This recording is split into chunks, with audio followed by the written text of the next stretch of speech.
सहनो भुनक्तु सह वीर्यं करवावहै तेजस्विनावधीतमस्तु मा विद्विषावहै। ॐ शान्ति शान्ति शान्ति।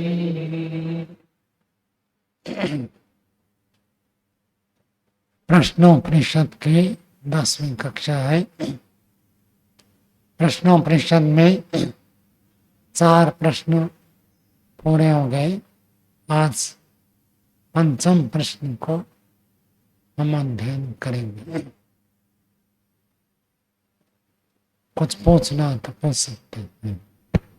नमस्ते स्वामी जी। स्वामी जी, जो 8वां श्लोक था, पृथ्वी च पृथ्वी मात्रा च, जिसमें कि सर्व की व्याख्या की थी कि वो जो सब कुछ आत्मा में प्रतिष्ठित होता है वो क्या है, तो वो जो यानी कि जीवात्मा परमात्मा के अंदर प्रतिष्ठित हो गया निद्रा में, ये तो समझ में आता है।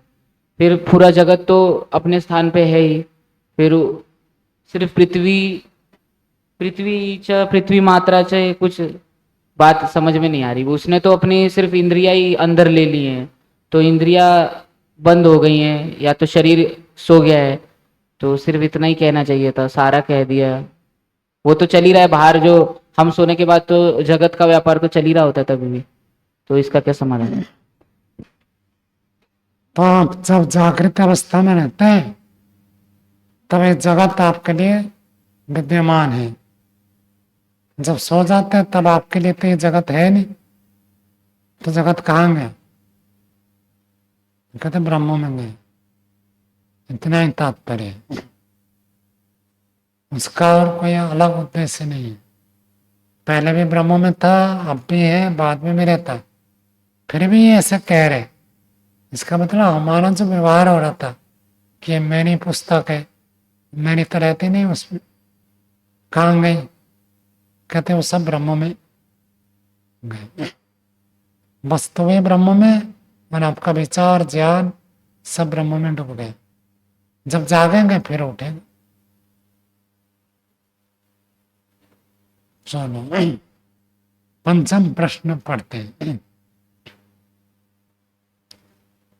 अथाह एनम शैभ्य सत्य काम पप्रच्छ स यो वै तत् भगवन् मनुष्येषु प्रायणान्तम् ओंकारम् अभिध्यायत कथमं माम स तेन लोकं जयति इति। अथाह एनम, नाम में अहंकार लगा हुआ गलत है, उसको अनुस्वार करिए। अथाह एनम, उसके बाद 4 जिज्ञासु ने 4 प्रश्न पूछ लिए। हम उसके बाद 5वां जिज्ञासु है, वो पूछने के लिए आए हैं। उनका नाम है शैव्य सत्य काम। शिवी नामक व्यक्ति के अपत्य है, शिवी नामक व्यक्ति के संतान है, और सत्य काम उसका नाम है। उन्होंने पप्रच्छा, पूछा। क्या पूछा? सह का अर्थ वह व्यक्ति। कौन व्यक्ति? जो व्यक्ति, वह जो व्यक्ति एतत् भगवान, भगवान भगवान आचार्य को संबोधन है, हे आचार्य, हे गुरु जी, ये जो व्यक्ति मनुष्येषु, मनुष्येषु में सप्तमी है। किस अर्थ में सप्तमी है? सती सप्तमी में तो 2 मिलेगा आपको।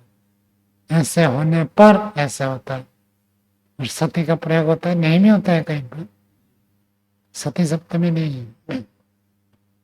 कौन सी सप्तमी है? मनुष्य सु स यह,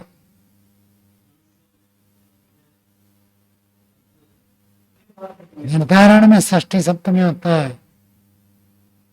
मनुष्य सु देवदत्त श्रेष्ठ, मनुष्यों में देवदत्त श्रेष्ठ, मनुष्याणाम देवदत्त श्रेष्ठ। षष्ठी भी कर सकते हैं, सप्तमी भी कर सकते। मनुष्य तो बहुत सारे हैं, उन मनुष्यों में जो मनुष्य, ये प्रश्न उठा रहे, बहुत सारे मनुष्य हैं, उनमें से जो व्यक्ति प्रायण अंतम, प्रायण क्या होता है अनमोल जी? प्रायण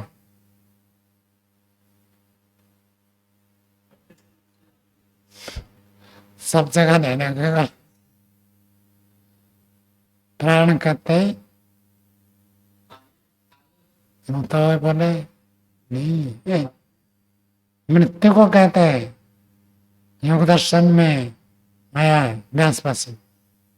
प्राणांतम, जब तक मृत्यु हो तब तक ओंकारम अभिध्यायता, ओंकार का जो व्यक्ति अभिध्यान करता है। पीछे क्या चर्चा हुई थी? अंतमति स्वगति, अंतिम समय में जैसी मति होती है ऐसी गति होती है। अर्थात जीवन भर कोई व्यक्ति ओंकार का ध्यान करता है, भगवान की भक्ति करता है, ईश्वर उपासना करता है, तो उसकी क्या स्थिति होती है? ये प्रश्न उठा रहे। ओंकारम अभिध्यायता, यदि कोई ओंकार का ध्यान करे, कथमम भावा स तेन लोकम जयति तेन, यह जो जीवन भर इन्होंने ओंकार की उपासना की, ओंकार का ध्यान किया, अभिध्यान किया, उस ओंकार के ध्यान से कथमम भावा स लोकम जयति। कथम, कथम का अर्थ क्या होता है?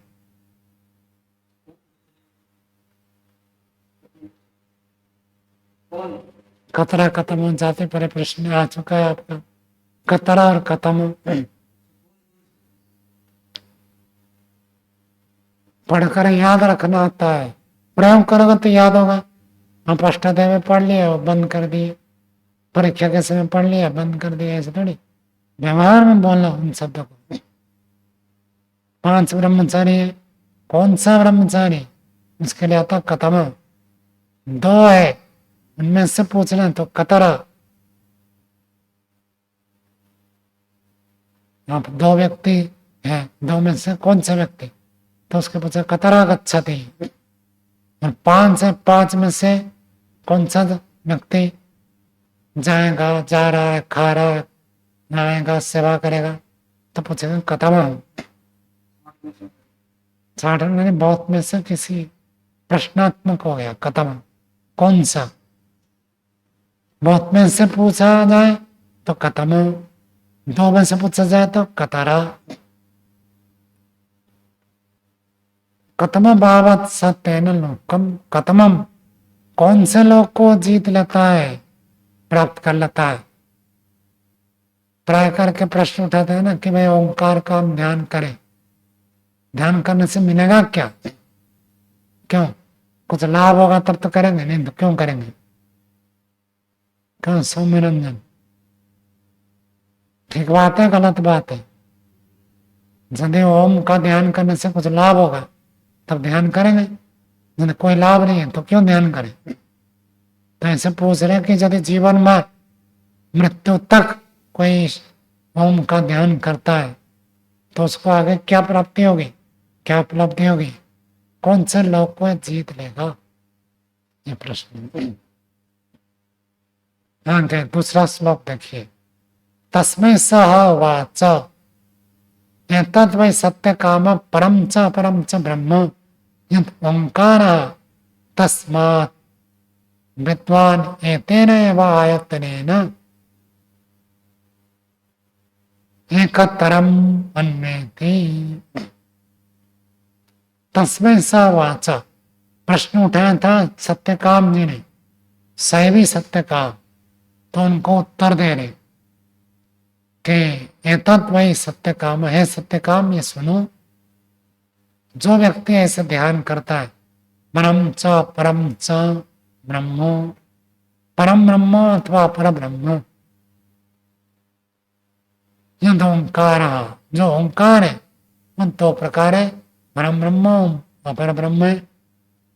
तस्मात्, इसलिए विद्वान एतेन, इसी के द्वारा, इसी ओंकार के द्वारा, यतन आयतन, इस ओंकार रूपी आधार से, ओंकार के सहारा से अन्वेति, दो को प्राप्त कर सकते हैं आप। यदि आप ओंकार का ध्यान करते हैं तो आपको परम ब्रह्म प्राप्त होगा या तो अपर ब्रह्म प्राप्त होगा। पर और अपर क्या होता है कमल जी? पर और अपर सुना है? नहीं तो बताओ क्या?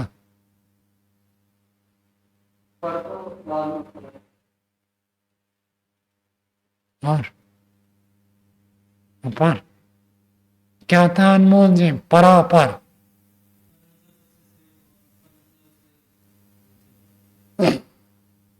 जो प्राथमिक स्तर है उसको कहते हैं अपर, और जो ऊंचा स्तर है उसको कहते हैं पर। जैसे प्राइमरी स्कूल को दो भाग करते हैं, लोअर प्राइमरी, अपर प्राइमरी। शिक्षा में स्कूल होते हैं उसको ऐसे भाग बांट देते हैं, एलकेजी यूकेजी। एलकेजी क्या होता है? Lower kindergarten. और अपर यू कर देंगे तो अपर हो गए। तो प्राथमिक और ऊंचे स्तर। तो प्राथमिक ब्रह्म और परम ब्रह्म, क्या अंतर हो जाएगा विमल जी? प्राथमिक और परम ब्रह्म, श्रेष्ठ उत्कृष्ट, दोनों में क्या अंतर है?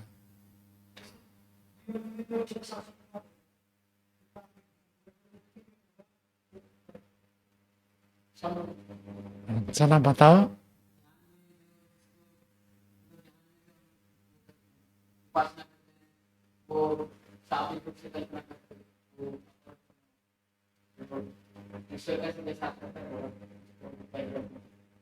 ठीक है, आप लोगों ने अच्छा प्रयास किया है, लेकिन ये अर्थ यह नहीं है। पर ब्रह्म का अर्थ कार्य जगत, और पर ब्रह्म का अर्थ होता है शुद्ध ब्रह्म स्वरूप, जो मुक्ति आदि आप कहते हैं वो तो ठीक है। ये जो संसार है इसको किसने बनाया? ब्रह्म नहीं था बने, तो ब्रह्म का ये प्रोडक्ट है, इसको भी ब्रह्म कह देते हैं। ये भी बड़ी बात है। शरीर में कैसे नस नाड़ियां सब काम करती है, कोई साधारण बात थोड़ी। किससे बना शरीर? मिट्टी से बनता है। तो मिट्टी से बन कर शरीर बन जाता है। कितनी विचित्र बात है। ब्रह्म है, ब्रह्म का अर्थ बहुत बड़ा है, महान है, सूक्ष्म है। मिट्टी दे देंगे तो आप एक आदमी बना सकते हैं क्या? मिट्टी तो क्या सारी दुनिया दे दे तो भी एक आदमी नहीं बना सकता। बिना परमात्मा की व्यवस्था से मनुष्य कुछ भी कर नहीं सकता। तो संसार में भी जो भी निर्माण हुआ है वो सब ब्रह्म का ही कार्य है। जब हम कार्य जगत में कोई बड़ी उपलब्धि होती है तो उसको कहते हैं अपर ब्रह्म। और शुद्ध परमात्मा की प्राप्ति हो जाए तो उसको कहेंगे परम ब्रह्म। ठीक है, तो इस श्लोक में तात्पर्य है कि यदि व्यक्ति ओंकार का ध्यान करेगा, उस ओंकार के द्वारा क्या होगा? या तो परम ब्रह्म या तो अपर ब्रह्म, दोनों में से किसी को प्राप्त करेगा। या ओंकार, ये परम ब्रह्म अपर ब्रह्म में आ जाता है। तो वेद को हम कहते हैं परमात्मा का श्राव्य काव्य, और कार्य जगत को क्या कहते हैं? परमात्मा का दृश्य काव्य। जो दृश्य काव्य है यह अपर ब्रह्म है। और परमात्मा का शुद्ध स्वरूप जो वेद आदि पढ़कर हम जानते हैं स्वरूप, वो पर ब्रह्म है। तो ओंकार का ध्यान करेगा तो इन दोनों में से आपको किसी एक की प्राप्ति होगी। कैसे होगी, क्या होगी, कब होगी, कितना, वो सब आगे के श्लोक में बताएंगे। प्रथम दृष्टिया उत्तर दे दिया, जने ओंकार का ध्यान करेंगे या तो परम ब्रह्म की प्राप्ति होगी तथा परब्रह्म की प्राप्ति होगी। दोनों मिलेंगे।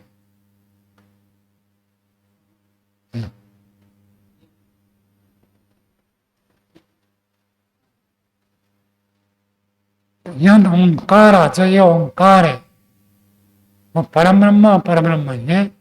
तस्मात् विद्वान, इसलिए विद्वान, विद्वान जो होता है, ज्ञानी जो होता है, एतेन आयतेन ना, इसी आयतन से, कौन से आयतन से, इसी आयतन से मतलब कौन से आयतन, ओंकार का ध्यान रूपी जो आधार है, इसी के आधार पर महर्षि दयानंद अनेविना में लिखते हैं, हम जो कुछ भी मांगेंगे आप पिता से ही मांगेंगे। आप पिता बड़े को छोड़कर हम क्यों किसी छोटे का आश्रय लेंगे। योगी भोजन भी मांगेगा तो परमात्मा का मांगता है, मनुष्य तो क्या पूर्ण करेंगे। परमात्मा से प्रार्थना करता तो सब पूरा हो जाए। तो जो कुछ मांगना है किसको मांगना है, ईश्वर से मांगो। मोबाइल चाहिए तो किसको मांगोगे, ईश्वर से मांगो। ईश्वर की इच्छा हो, आपकी योग्यता है तो ईश्वर दे देगा, नहीं तो कहेगा नहीं बेटा तुझे जरूरत नहीं है। तो ईश्वर को मांगने का अभ्यास करो। और जब मिल जाए तो यदि कोई व्यक्ति देता है, हम उस व्यक्ति का धन्यवाद कर देते। कोई चीज ऐसे आप लोग आए तो बाजार से सामान खरीदते हैं, मैं कभी भी कोई चीज बाजार जाकर खरीदता नहीं था, कुछ भी नहीं खरीदता था, कुछ भी नहीं, जो मिल जाए बस उसी से।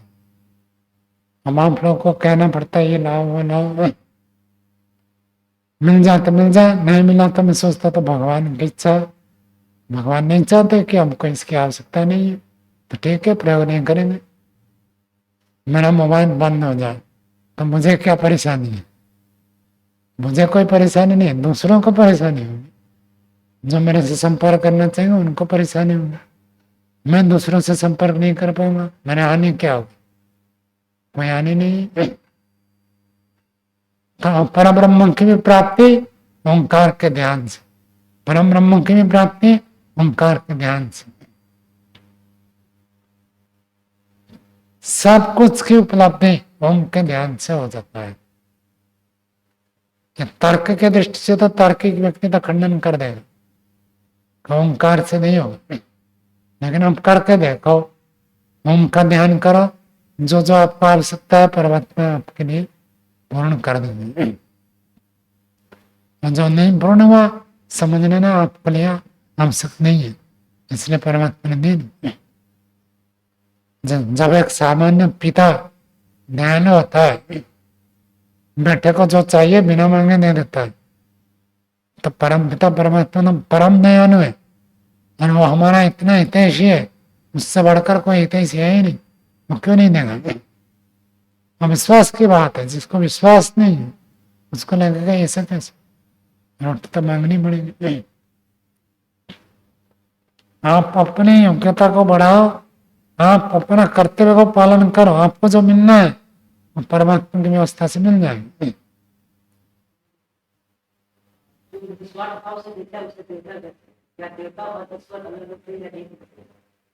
आप देर कर दिए, हमारी चर्चा हो चुकी है। आप भी देवता बन सकते हैं लेकिन आप ईश्वर नहीं बन सकते। ईश्वर भी एक देवता है क्योंकि ईश्वर भी हमको देता है, लेकिन हर देवता ईश्वर ही है ऐसे नहीं है। अग्नि भी एक देवता है, वायु भी देवता है, सूर्य भी देवता है, माता जी देवता है या नहीं है, माता जी देवता है, पिताजी देवता है, गुरु आचार्य भी देवता है, लेकिन ये ईश्वर नहीं है। ईश्वर को भी देवता कह सकते हैं, हर देवता ईश्वर नहीं है। समझ में आया या नहीं। देवता तो कोई भी बन सकता है, जो दिव्य गुण को धारण करेगा वो देवता, भगवान हो सकता है, लेकिन ईश्वर नहीं हो सकता। ईश्वर एक ही है, उसके अंदर सब दिव्य गुण है, इसलिए दिव्य गुण होने से उसको देवता कह सकते हैं। लेकिन जिसमें दिव्य गुण है वो सब ईश्वर है ऐसे नहीं, ठीक है। आप हम सब देवता बन सकते हैं, यानी ईश्वर नहीं बन सकते। ईश्वर निश्चित है, उस अपने स्वरूप में रहता है, वो कभी जन्म नहीं लेता है। चलो आगे तीसरा श्लोक पढ़ते हैं। स यदि एकमात्रम अभिध्यायेत स तेनैव सम्मेदितः पूर्णमेव जगत्याम् अभिसम्पद्यते तं ऋचः मनुष्यलोकम् उपनयन्ते स तत्र तपसा ब्रह्मचर्येण श्रद्धया सम्पन्नो महिमानम् अनुभवति। सह वह व्यक्ति, कौन व्यक्ति? जो ओंकार का ध्यान करता है। सह ओंकार ध्यान करने वाला यदि एकमात्र में ध्याय था, एक मात्रा, ओंकार में कितनी मात्रा है? 3 मात्रा है। अ उ म 3 मात्रा मिलकर ओम होता है। तो पहली मात्रा क्या है? अ। यदि एक मात्रा की कोई उपासना करता है, एक मात्रा का अर्थ ये नहीं कर देना कि केवल अ बोलता है, ओम ही बोलता है। इसकी मात्रा, मात्रा का अर्थ क्या होता है? क्वांटिटी, परिमाण कम है।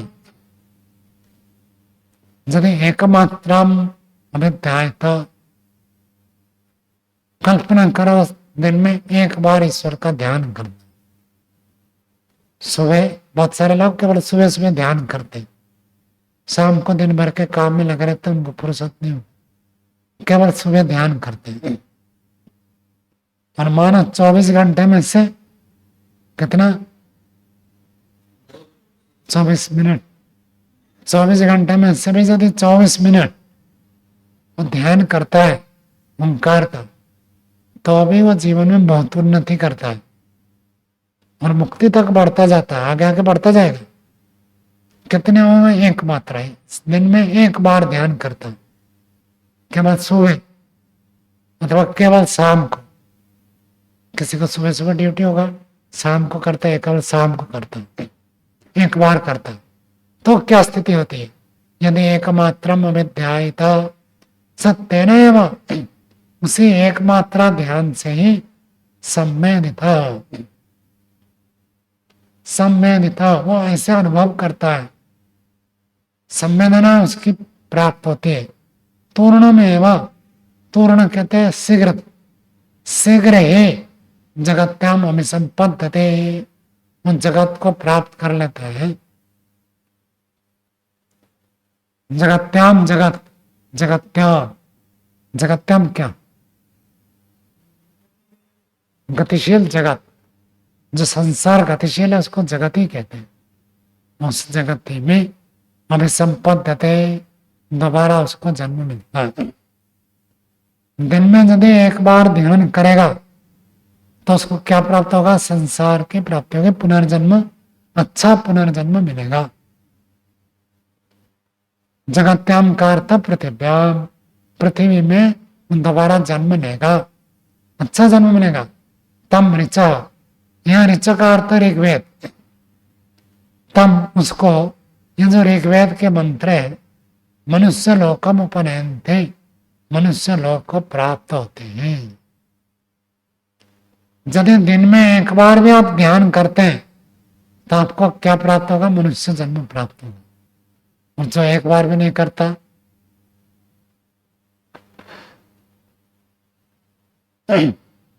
एक बार भी ईश्वर का ध्यान नहीं करता, उपासना नहीं करता, तो क्या स्थिति होगी? हम आप लोग प्रश्न स्वाभाविक उठाएंगे कि मानव कोई सेवा करता है, परोपकार करता है, ध्यान नहीं करता, इन सेवा परोपकार के कारण से तो उसको मनुष्य जन्म मिलना ही चाहिए। जन्म एक मात्रा में ध्यान नहीं करता। ये जो सेवा परोपकार करता है वो भी एक मात्रा हो गई। कैसे? कुर्बान एवं कई कर्माणि, उसको कर्म करते हुए जीने का आदेश किसने दिया है? वेद में दिया, ईश्वर ने दिया। ईश्वर की उपासना हम आंख बंद करके बैठकर ध्यान करके करते एक बार, दूसरे मनुष्यों की, पशु पक्षी प्राणी जगत का उपकार करके करते दूसरी बात, शास्त्र को पढ़कर चित्त को शुद्ध करके करते, ये तीसरी बात। क्या क्या 3 बात बताई?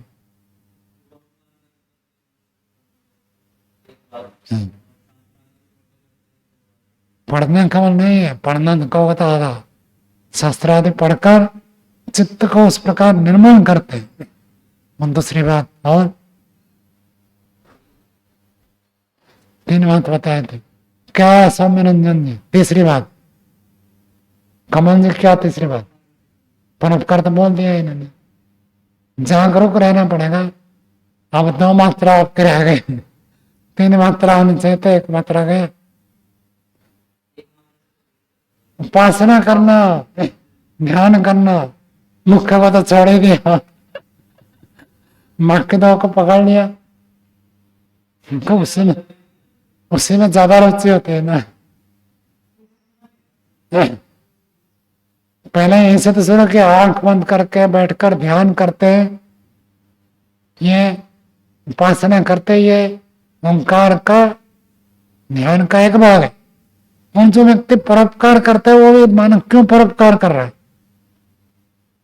मानव परोपकार करते हुए भी ईश्वर का ही आदेश का पालन कर रहा है, वो भी एक ईश्वर का ध्यान है। एक व्यक्ति रास्ते में एक्सीडेंट हो गए, अब वो पड़ा हुआ छटपटा रहा है, एक व्यक्ति देखकर उसको चला जाता है, दूसरा व्यक्ति उठकर कितने में अर्जेंट काम हो उतरता है, उसको हॉस्पिटल लेकर जाता है। वो भी एक ईश्वर का आदेश का पालन कर रहा है, मानो ईश्वर की वो उपासना कर रहा है। और एक व्यक्ति शास्त्र को पढ़ता है और अपने चित्त को बदलता है, चित्त के मलिनता को हटाता है, काम क्रोध लोभ मोह को हटाता है, ये भी ईश्वर का ही आदेश है। ज्ञान कर्म उपासना तीनों मैं तो ऐसे समझता हूं, ओंकार का जो ध्यान है, अकार उकार मकार 3 मात्रा, तो पहली मात्रा जो करता है तो 1 भाग किया, ज्ञान कर्म उपासना से 1 भाग किया तो उसको मनुष्य जन्म मिलेगा।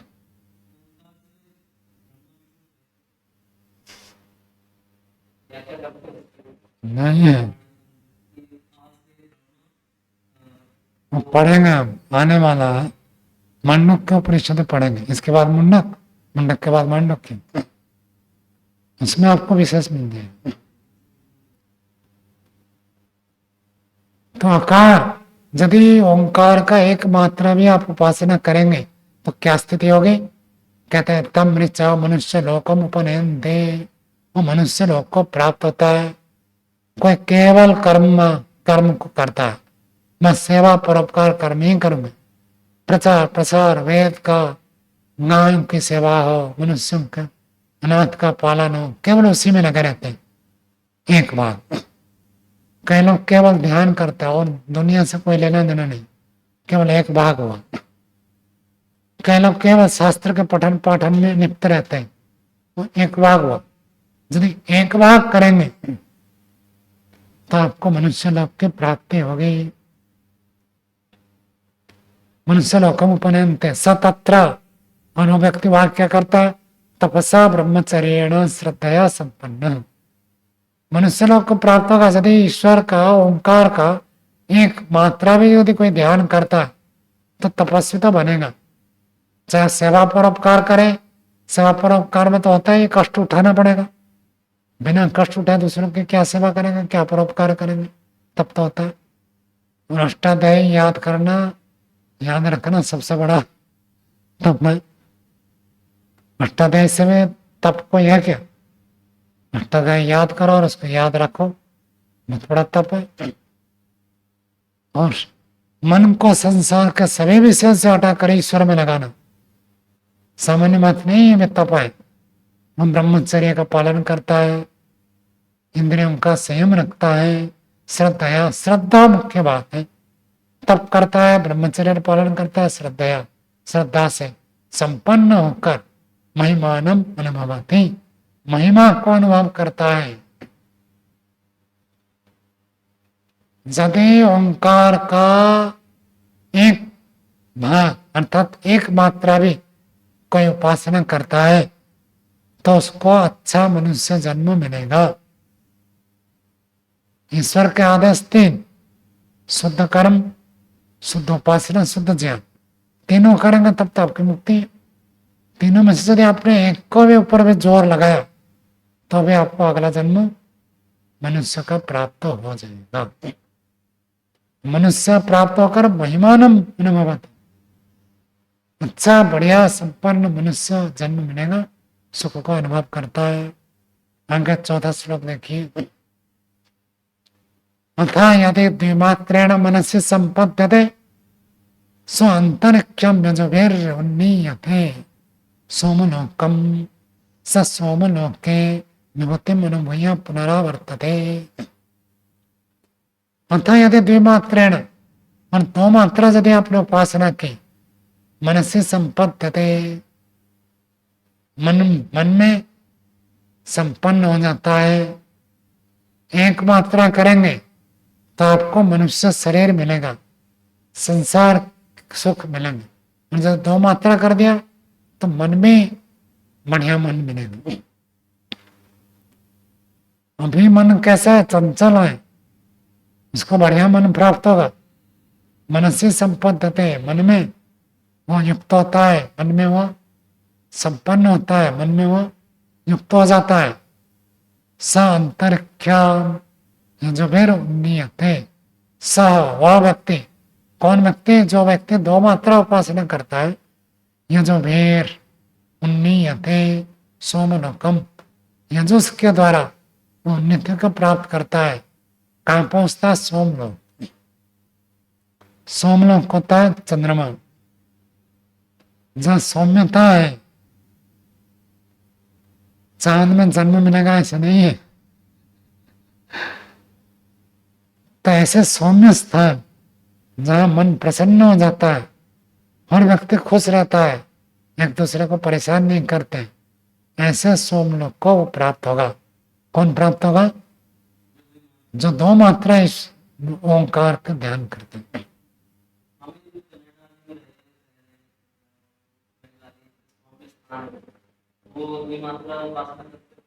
सौम्य स्थान नहीं है। पिछले बार आप थे, वो कनाडा से आए थे प्रसन्न, इस बार भी आने वाले हैं। वहां इतने ठंडी पड़ती है, परेशान हो जाते हैं। रोज उठने के बाद तो बर्फ साफ करने का मजबूरी है। सौम्यता तो यहाँ है, इसलिए वो यहाँ आएंगे।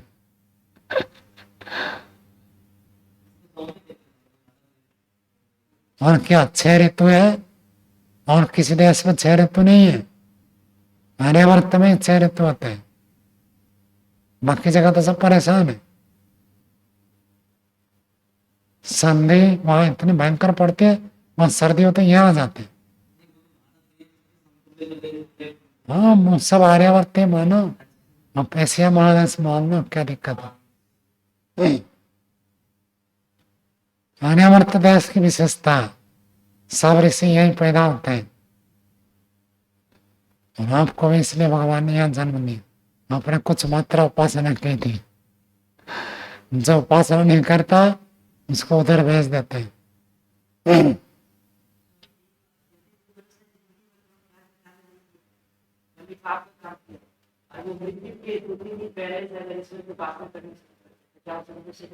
पीछे आया था ना, ऐसे कर नहीं सकता। ये थे या नहीं थे उससे? यदि जीवन भर फिल्म मैगजीन पढ़ता है तो मरते समय भी वो फिल्म मैगजीन मांगेगा, कटऑफ रिश्वत नहीं मांगेगा। तो उसकी वही इच्छा हो गई। तो इसलिए तो ये कह रहे हैं युवावस्था में ही आरंभ करो। हम जब रोगी हो जाएंगे, बीमार पड़ जाएंगे, चल फिर नहीं पाएंगे, तब खाट में बैठकर ध्यान करेंगे। ध्यान की इच्छा ही नहीं होगी, मन नहीं लगेगा। अब करते तो तब बढ़िया कर सकते। अतः यदि द्विमात्रेण मनसि संपद्यते सो अंतरिक्षम यजुभिर्उन्नीयते। ऋग्वेद पहला हो गया ज्ञान कांड, यजुर्वेद कर्म कांड। यदि ज्ञान और कर्म को मिला दिया तो ज्ञान हो गया तो केवल मनुष्य लोक प्राप्त हुआ। चलो ज्ञान पूर्वक काम किया तो मनुष्य जन्म पाओ, और ज्ञान के साथ साथ कर्म में किया तो चलो आगे बढ़ो, तो सोमलोक में पहुंचा देंगे। स सोमलोक के विभूति अनुभूय, सोमलोक में विभूति को अनुभव करके, विभूति योग दर्शन में एक पाद है पूरा, विभूति पाद। क्या होता है विभूति पाद? ऐश्वर्य, विभूति का अर्थ ऐश्वर्य, सिद्धि, उपलब्धि, उपलब्धि, सिद्धि, ऐश्वर्य, विभूति, ये सब एक अर्थ बोधक।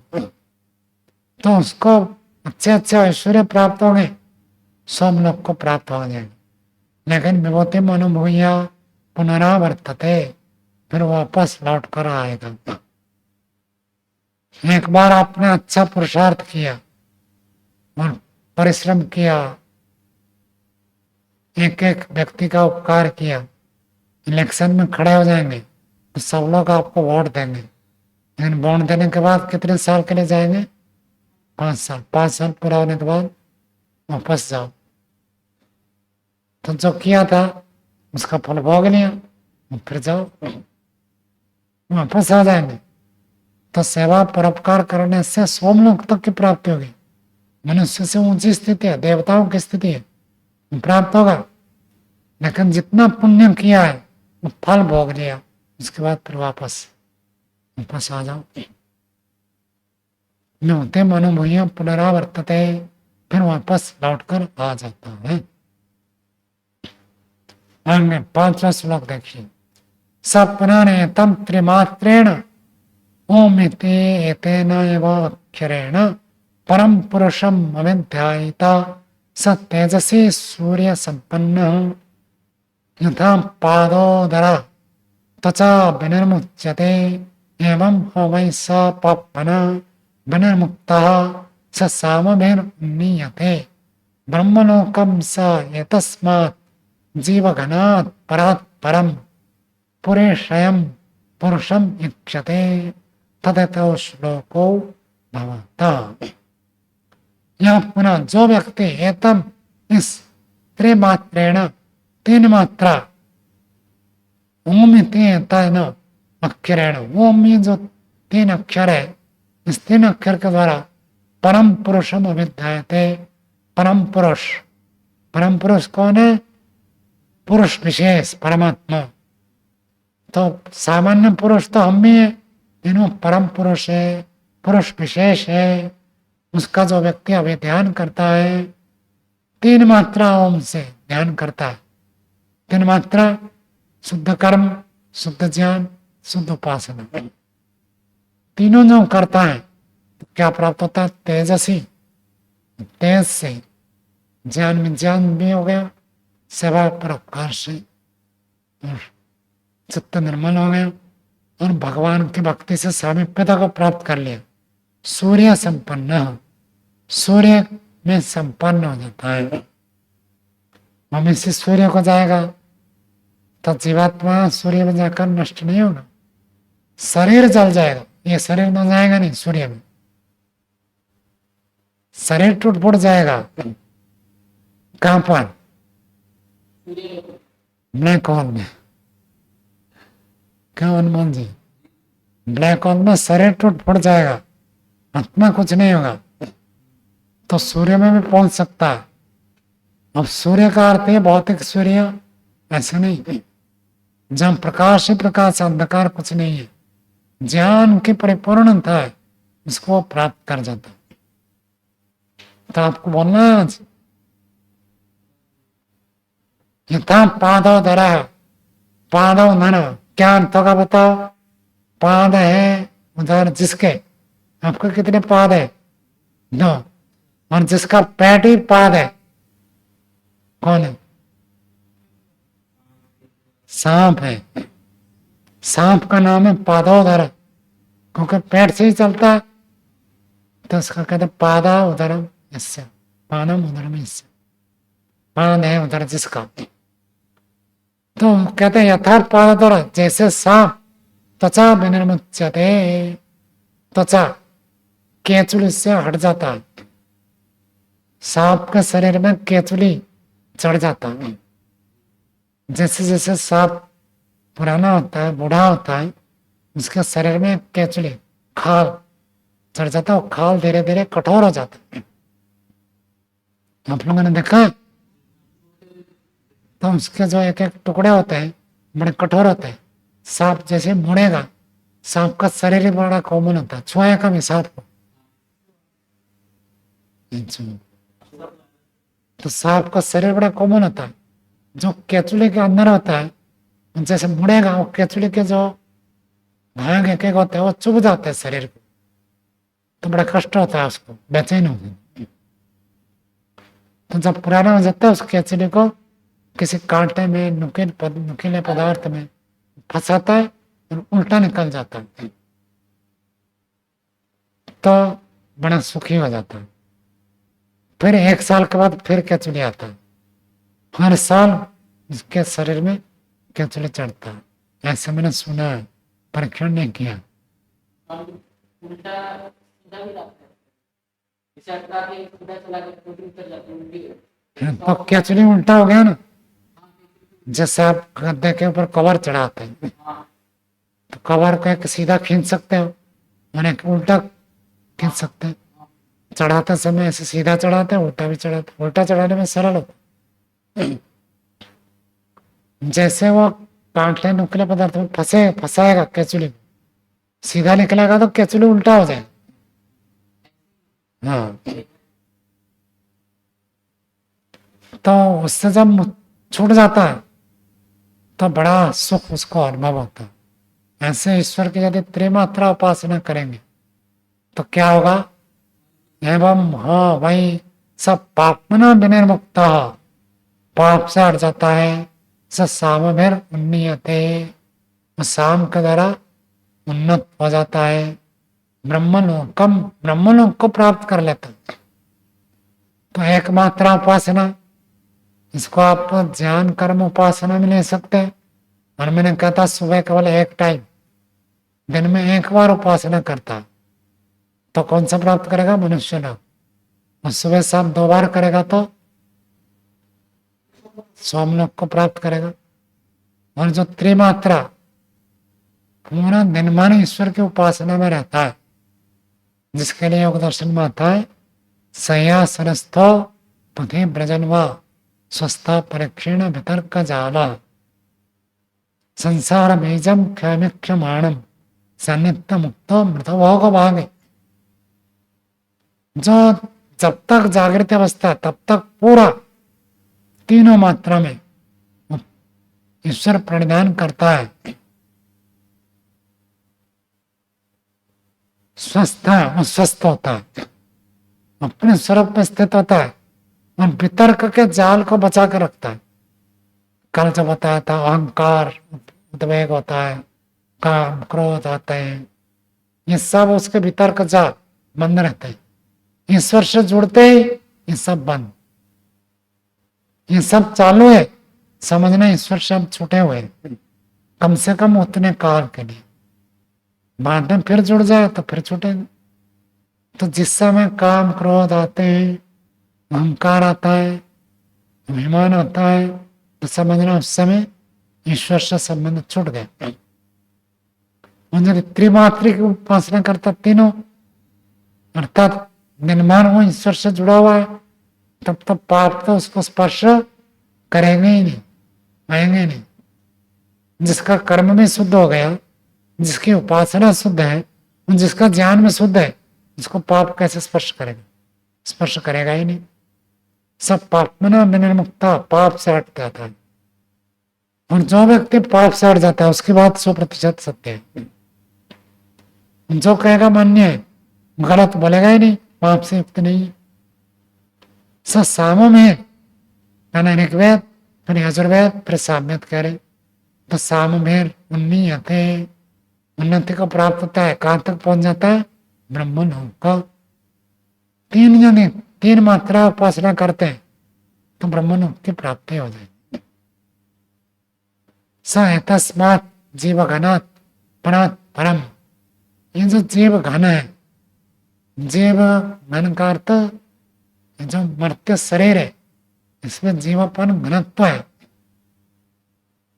शरीर में जुड़ते ही जीव बनता है, उस शरीर से हटते ही शुद्ध आत्मा रहता है। शरीर जुड़ जाए तो जीव। जीव क्यों कहते हैं? जीव प्राण को धारण किया, शरीर को धारण किया तो जीव बन गए। तो इस जीव भान से वो परात परम, पर से भी जो परे, पूरे स्वयं, पूरे कहते नगरी को, उस नगरी में जो शयन करने वाला पुरुषम इच्छते, उस पुरुष को, परम पुरुष को इच्छते, इच्छते का सीधा अर्थ होता देखता है, भावार्थ होगा प्राप्त कर लेता है। यदि आपका कर्म में शुद्ध है, उपासना में शुद्ध है, ज्ञान में शुद्ध है, तब तो परमेश्वर की प्राप्ति हो ही जाएगी। और यदि आप सुबह में उपासना करते हैं, शाम में ओंकार का ध्यान करते हैं, और बीच का जो काल है उसमें भी ओंकार का ध्यान चलता है, बंद नहीं होता है, अर्थात ओम की अनुभूति करते हुए ईश्वर के, ब्रह्म की अनुभूति के साथ ही सब काम करते हैं, तब तो कोई पाप आएगा ही नहीं, पाप नहीं आएगा, परमात्मा की प्राप्ति हो गई। छठा श्लोक देखिए, तीसरा मात्रा, तो कहते हैं कि तद है तो श्लोको भवता, इस विषय में 2 श्लोक है, छठा श्लोक और 7वां श्लोक। देखिए तीसरा मात्रा, मृत्यु मध्य प्रयुक्ता अन्योन्य सत्ता अनभिप्रयुक्ता क्रियासु बाह्याभ्यंतरम, क्रियासु बाह्याभ्यंतर मध्यमासु सम्यक प्रयुक्तासु न कंपते ज्ञान। तीसरा मात्रा, 3 मात्रा है, अकार उकार मकार, शुद्ध कर्म, शुद्ध उपासना, शुद्ध ज्ञान, प्रातः उपासना, सायं उपासना और दिन भर उपासना, 3 मात्रा यदि ओंकार का कोई ध्यान करता है, मृत्यु मत्य प्रयुक्ता, मृत्यु मत्य कहते मृत्यु वाला, जैसे धनवंत, धन वाला, धनवान, धन वाला, शक्तिमत, शक्ति वाला, जैसे मृत्यु मत, मृत्यु वाला, तो मृत्यु मत्य प्रयुक्ता, मृत्यु वाला अर्थात मरणशील किसी व्यक्ति के द्वारा, मरणशील कोई व्यक्ति यदि प्रयुक्ता, प्रयोग करने वाला हो, यदि 3 मात्रा को उन्होंने प्रयोग किया है, तब क्या स्थिति बनेगी? अन्योन्य सत्ता, उन्होंने प्रयुक्ता, अन्य अन्य सत्ता, एक दूसरे में जो परस्पर, आसक्त का मतलब चिपके हुए हैं, जुड़े हुए हैं, संबंध है, अन्य अन्य सत्ता, अनभिप्रयुक्ता, विप्रयुक्ता, विप्रयुक्त का अर्थ विशेष रूप से प्रयोग किया हुआ, और अविप्रयुक्त का अर्थ जो विशेष रूप से प्रयोग नहीं किया गया, फिर नैन पुरुष कर दिया, अर्थात जो निश्चित रूप से विशेष प्रयुक्त हुआ है। ऐसे क्रियासो, क्रियाओं में बाह्यमंतर मध्यमासो, बाह्य क्रिया, अभ्यंतर क्रिया, मध्यम क्रिया, इनमें सम्यक, सम्यक रूप से जिसने प्रयोग किया, सम्यक के क्रिया विशेषण, न कंपते, वो कंपित नहीं होता है। कंपन होने से क्या होता है? हिल जाता, हिल जाता मतलब अपनी जो स्थिति है उससे वो च्युत हो जाता है, स्थिति से हट जाता है। जो व्यक्ति 3 मात्रा की उपासना करता है कभी हटता ही नहीं है। आप इसको दिव्य ख्याति, अभिप्रभा विवेक की ख्याति कह सकते हैं। 3 मात्रा यदि ओंकार का ध्यान करते हैं, 10 सुबह भी करते हैं, शाम को करते हैं, बीच का समय में ओंकार से, ईश्वर से आप हटते ही नहीं, तो अविवेक विवेक ख्याति की प्राप्ति होगी। अविप्लवा, बीच में च्युत नहीं होगा, गिरेंगे नहीं। नहीं तो 1 मात्रा करते हैं, 2 मात्रा करते हैं, तो बीच बीच में ये आकर परेशान करेंगे। कौन परेशान करेंगे? वितर्क आकर परेशान करेंगे। जो 3 मात्रा करता है वो परेशानी नहीं होगा, कंपित होगा ही नहीं, हिलेगा ही नहीं, स्थिर हो जाएगा।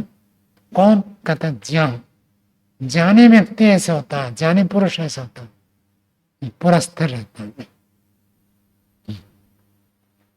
स्वामी जी जैसे यहाँ बताया कि जो 3 मात्रा का उपासना करता है तो वो स्थिर रहता है, तो ऐसे ही स्वामी जी कोई अगर चोरी करने की उपासना करता है सुबह से शाम तक पूरे दिन, तो वो तो उसमें भी स्थिर ही हो जाएगा वो तो। इसमें क्या संशय?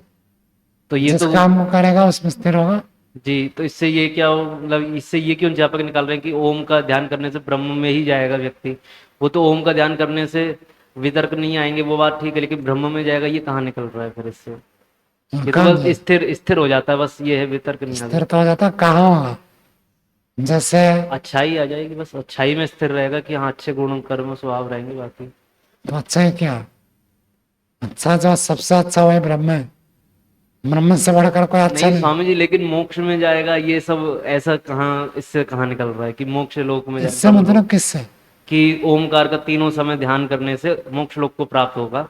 तो मोक्ष लोक में का मतलब यही होगा ना कि बस अच्छाई उसके अंदर अच्छे बहुत अच्छे गुण आ जाएंगे, बस इतना ही तो हो सकता है मोक्ष लोक को, कि यहाँ से छोड़ के कहीं और चला जाएगा। बहुत अच्छा एक अलग चीज है, सबसे अच्छा एक अलग चीज है। मैं जो सबसे सबसे अच्छा मोक्ष मैं है, सबसे अच्छे की बात कर रहा हूँ। सबसे अच्छा तो वही है। जब व्यक्ति तीन मात्रा ओंकार का ध्यान करेगा, जी, चित्त में पाप रहेगा ही नहीं, ये तो कह रहे। वो तो नहीं रहेगा, लेकिन इससे ये तो नहीं निकल रहा ना कि ब्रह्म लोक को ही जाएगा अभी तो। और कहाँ जाएगा आप बताओ? नहीं मैं नहीं, उसमें उसी के ऊपर पोस्ट बच रहे हैं, तो शब्द प्रमाण हो गए। इनका कहना है युक्ति से कैसे सिद्ध होगा? युक्ति से ऐसे सिद्ध होगा, जो व्यक्ति जन्म लेता है, जन्म लेने के पीछे कोई ना कोई इच्छा द्वेष होता है। राग द्वेष होगा तो जन्म लेगा। आपको जन्म मिला, एक निश्चित परिवार में मिला, क्यों मिला? आपके इस प्रकार के थे, कर्म को संस्कार को ऐसे थे, इसलिए ऐसे जन्म मिला। और जो सबसे अच्छा बनेगा उसके इस तो बतेगा नहीं।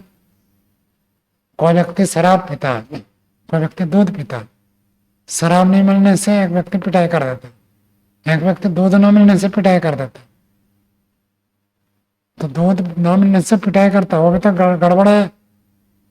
पिटाई नहीं करना है।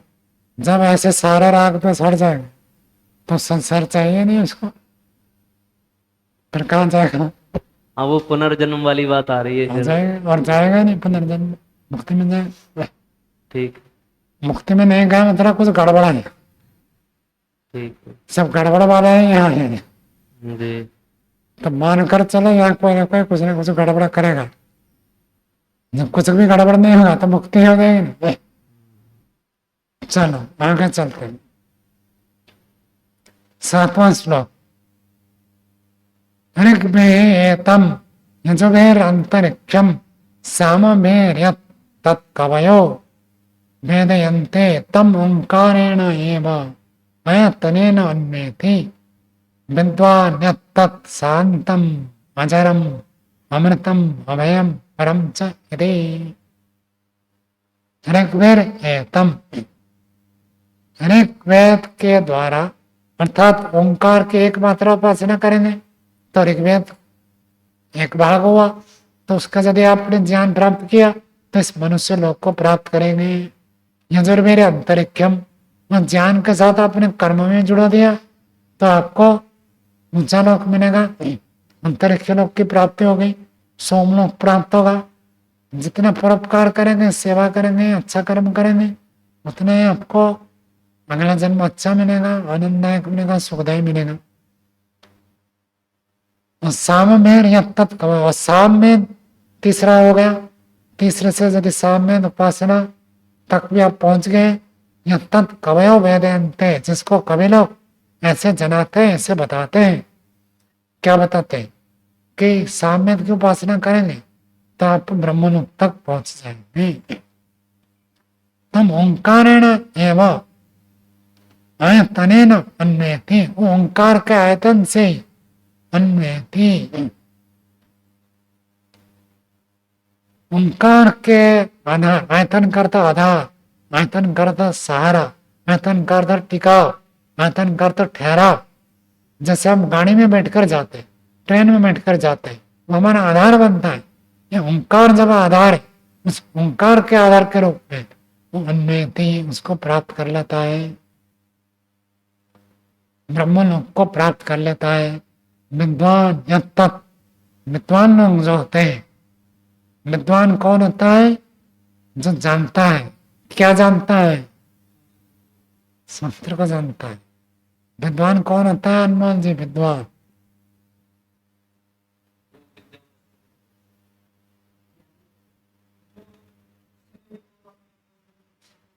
शास्त्र में जो बातें लिखी है उसको जानता है। मतलब पुस्तक किताब ज्ञान को नहीं कहते विद्वान। किताब में लिखा है, योग दर्शन में लिखा है कि आत्मा हजारों मन है, ऐसे अनुभव करता है। और किताब में लिखा है कि जो ईश्वर को जानता है कभी शोक नहीं करता। विद्वानों को रो रहा तो विद्वान नहीं है। अर्थात जैसे शास्त्र में उसके आधार पर उसका ज्ञान परिपक्व हो चुका है, ऐसे ही वो जी रहा, वो विद्वान है। और ऐसे जो विद्वान होते हैं संसार में जीने की इच्छा नहीं करते। किसकी इच्छा करते हैं? कहते हैं विद्वान या तत्शांतम, जो शांत की उपासना करते हैं। यहां तो हल्ला गुल्ला मचेगा, कोई ना कोई हल्ला करेगा। आप अच्छा करो बुरा करो, बुरा करो तो पुलिस आपकी पिटाई करेगी, अच्छा करो तो बुरे लोग आपकी परेशानी करेंगे। अच्छा कर ले तो छुट्टी नहीं है, अच्छे लोगों का भी लोग विरोध करते।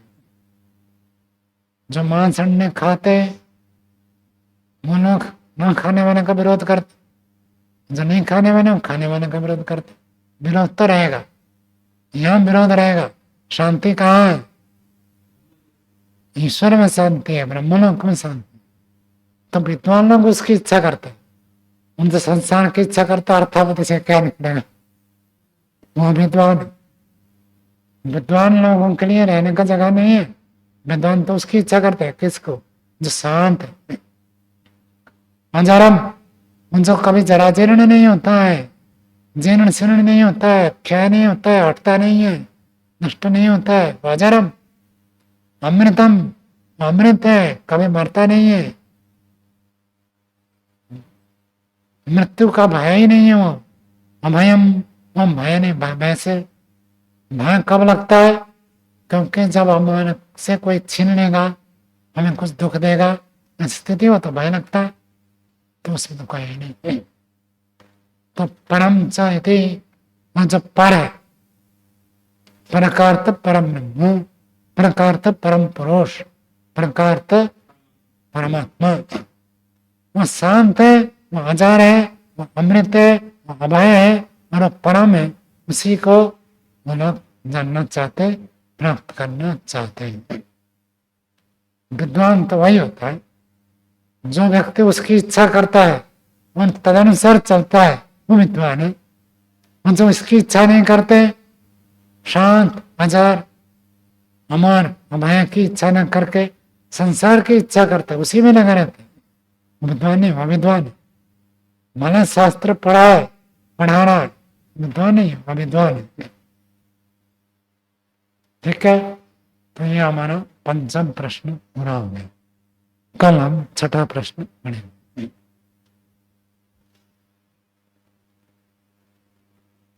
ओम